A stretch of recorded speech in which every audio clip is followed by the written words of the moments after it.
So ఇప్పుడైతే kettle on చేద్దాం. మంగళవారం ఎందుకని చెప్పేసి సోమవారం రోజు ఆర్డర్ చేయగానే వచ్చినాయండి.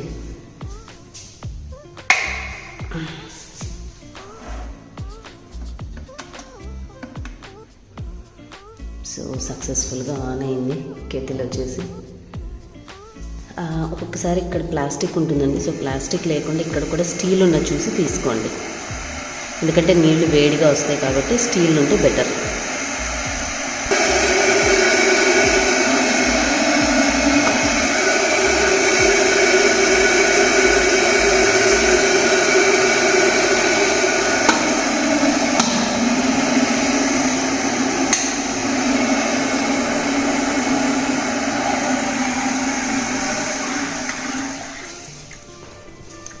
సో నీళ్ళు అయితే పర్ఫెక్ట్గా వేడైపోయినాయండి. ఎలక్ట్రానిక్ వస్తువులు కదా, ఒకసారి మనం యూజ్ చేసుకుంటే మనకి కొంచెం అవి పర్ఫెక్ట్గా పనిచేస్తున్నాయా లేదా అనేది అర్థమవుతుంది.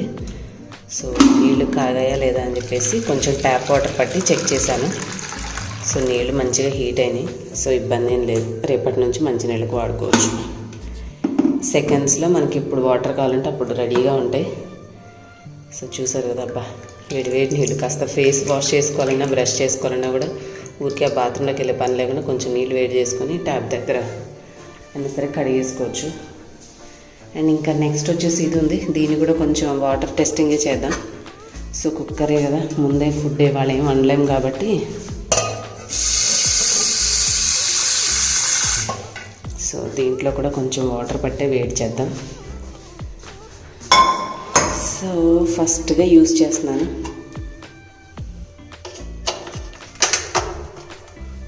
ఇక్కడ పెట్టాను ప్లగ్, ఇది ఆన్ చేసా, ఇదిగోండి ఆన్ అయింది. సో ఇక్కడ పవర్ బటన్ ఆన్ చేయాలి.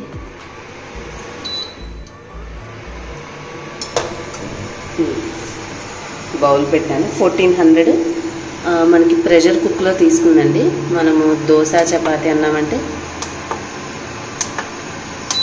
కర్రీ తీసుకుంటే 1000 చూపిస్తుంది. ఇడ్లీ అంటే 10 minutes చూపిస్తుంది. డీప్ ఫ్రై అంటే 200 చూపిస్తుంది, ఎందుకంటే మాడిపోతుంది కదా, అందుకని ఆటోమేటిక్గా టెంపరేచర్ తగ్గించుకుంది. పాలకి 20 minutes చూపిస్తుంది. కీప్ వామ్. సో మనం ఇందాకట్లాగా ప్రెషర్ కుక్కే తీసుకున్నాము, అంటే దీనికున్న వెయిట్ని బట్టి ఆటోమేటిక్గా అడ్జస్ట్ చేసుకున్నట్టుందండి. సో వాటర్ కాగుతాయా లేదా చూద్దాం, ఎందుకంటే మిషన్ వర్క్ అవుతుందా లేదా కూడా చూడాలి కదా. అండ్ ఇక్కడ ప్లస్లు మైనస్లు చూడండి. మ్యాక్సిమం 1600, ఇంకా పెరగదు. మనం మైనస్ చేసుకుంటే వెళ్ళొచ్చు. 100 వరకు మైనస్ చేయొచ్చు, అంటే చాలా తక్కువ మంట మీద మనం కుక్ చేసుకోవచ్చు అనమాట.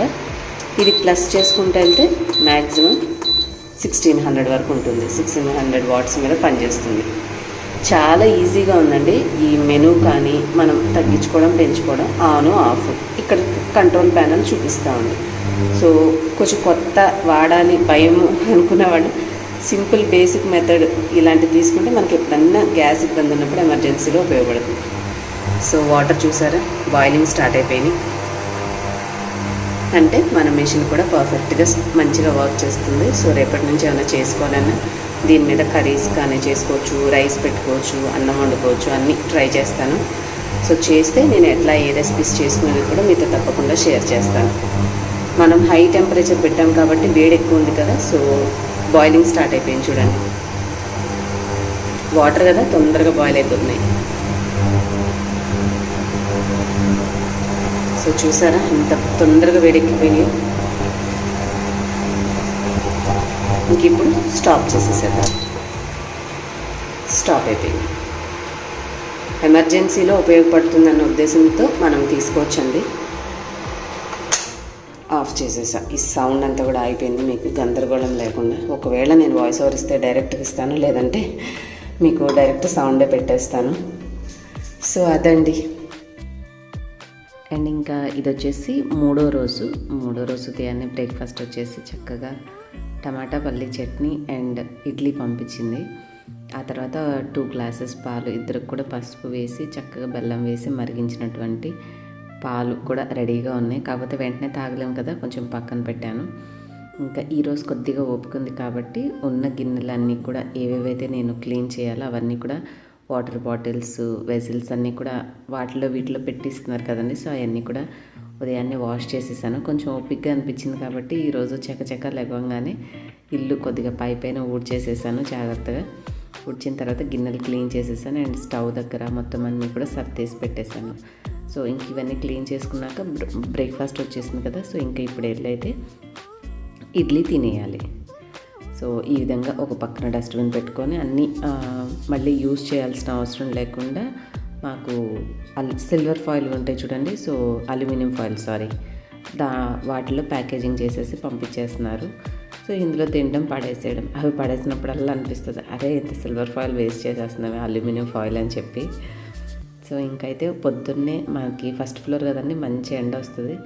సో ఇంట్లో బాగా చల్లగా ఉందని చెప్పేసి ఇక నేను బయటే గోడ దగ్గరగా కూర్చొని మార్నింగ్ సన్లైట్ కూర్చొని చక్కగా బ్రేక్ఫాస్ట్ అయితే ఎంజాయ్ చేస్తున్నాను. మనకి ఎవరైనా చేసి పెడుతుంటే తినడానికి 1-2 డేస్ బాగుంటుంది, కానీ తర్వాత బాగోదండి, ఎంత బోరింగ్గా ఉంటుందంటే. సో ఇక్కడ నేను బ్రేక్ఫాస్ట్ చేస్తుంటే ఒక మంచి సీన్ కనిపించింది. ఆ చిన్న పిట్ట చూసారా అది ఎట్లా ఆడుకుంటుందో.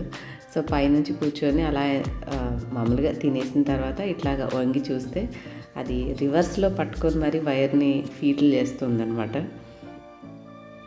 సో ఇట్లా చూస్తూ కాసేపు కూర్చున్నాను. అండ్ ఈ బట్టలన్నీ కూడా ఏంటంటే తేజు అనుకుంటా అండి, బాబువే. ఒక 2 డేస్ బయట పెట్టేసేసి ఇచ్చేసిన తర్వాత చెల్లి ఒక ట్రిప్ వాషింగ్ మిషన్లో వాష్ చేసేసి ఆరేసేసింది. సో దట్ ఇక తను కిందే ఉంటాడు కదా, యూజ్ చేసుకోవడానికి ఇబ్బంది ఉండదని చెప్పేసి ఇచ్చేసాను. చూసారా, దానికి తోడుగా ఇంకొక పిట్ వచ్చింది. ఈ రెండు కలిసి ఈ విధంగా టవల్కి పట్టుకొని చక్కగా ఆడుకుంటున్నాయి. సో జూమ్ చేద్దామంటున్నాను కానీ క్వాలిటీ తగ్గిపోతుందని చెప్పేసి దూరం నుంచి ఉన్నా కూడా లైట్గా జూమ్ చేసి షూట్ చేశాను. అవి చూడండి ఎట్లా ఆడుకుంటున్నాయో.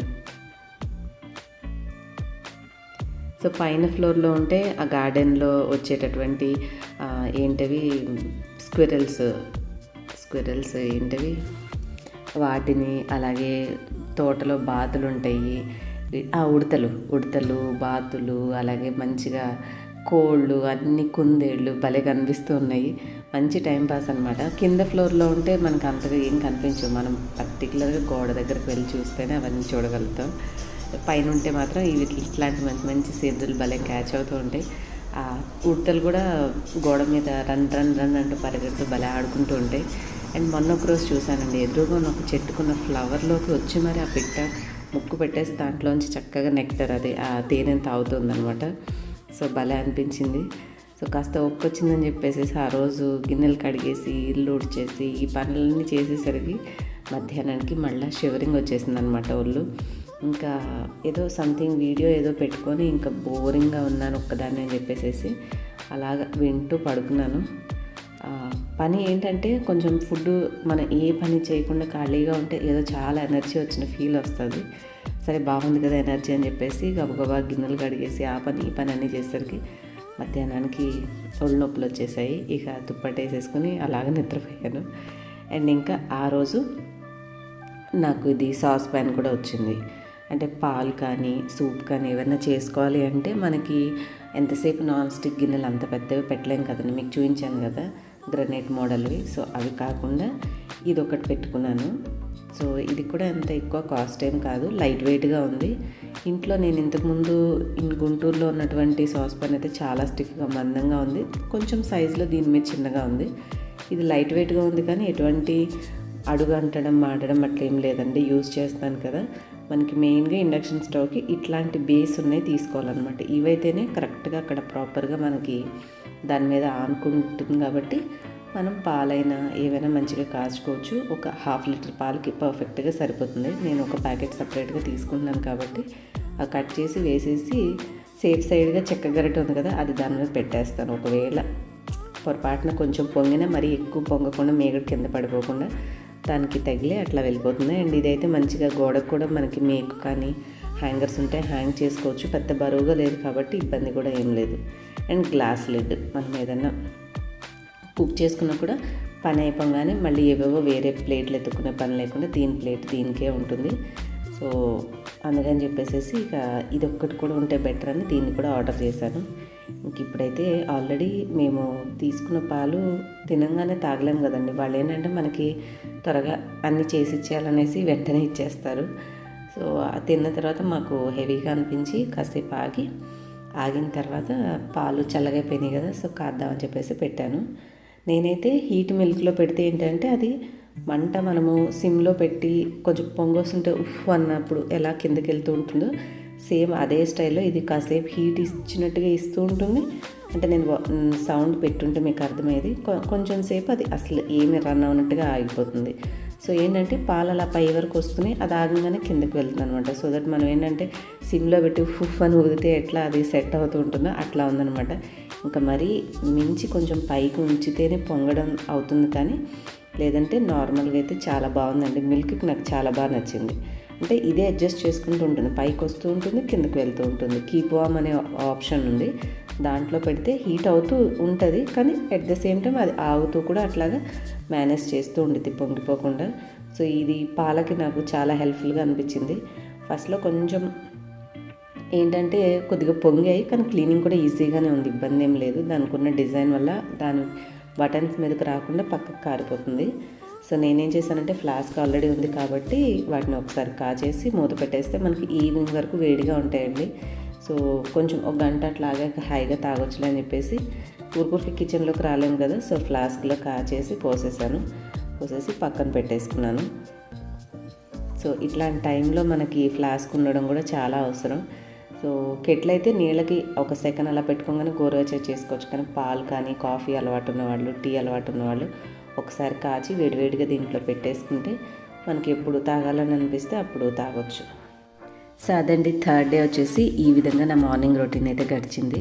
సో కొద్దిగా ఓపిక చేసుకొని మధ్యాహ్నం అలాగే సాయంత్రం నేను చేసిన వంటలు అన్నీ కూడా మీతో షేర్ చేస్తాను. సో దట్ మనకి ఎప్పుడైనా ఇండక్షన్ స్టవ్ ఉన్నా లేకపోయినా కూడా ఎలా వంటలు చేసుకోవచ్చు ఇబ్బంది పడకుండా, గ్యాస్తో అవసరం లేకుండా అనేది మీతో షేర్ చేయాలని ఒక చిన్న ప్రయత్నంతో ఆ రోజు నేను చేసుకున్న నా వంట సెక్షన్ కూడా షూట్ చేశాను. సో అది మీతో నెక్స్ట్ వ్లాగ్లో షేర్ చేస్తాను. అంతేనండి వాళ్ళ వ్లాగ్. హోప్ మీ అందరికీ నచ్చిందని అనుకుంటున్నాను. నచ్చితే మాత్రం వీడియోని లైక్ చేయండి, మీకు తెలిసిన వాళ్ళకి షేర్ చేయండి. అలాగే మీరు ఇంకా స్టిల్ కొత్త వాళ్ళైతే సబ్స్క్రైబ్ చేసుకోండి. నెక్స్ట్ వీడియోలో మళ్ళీ కలుస్తాను మిమ్మల్ని. Till then keep smiling, bye.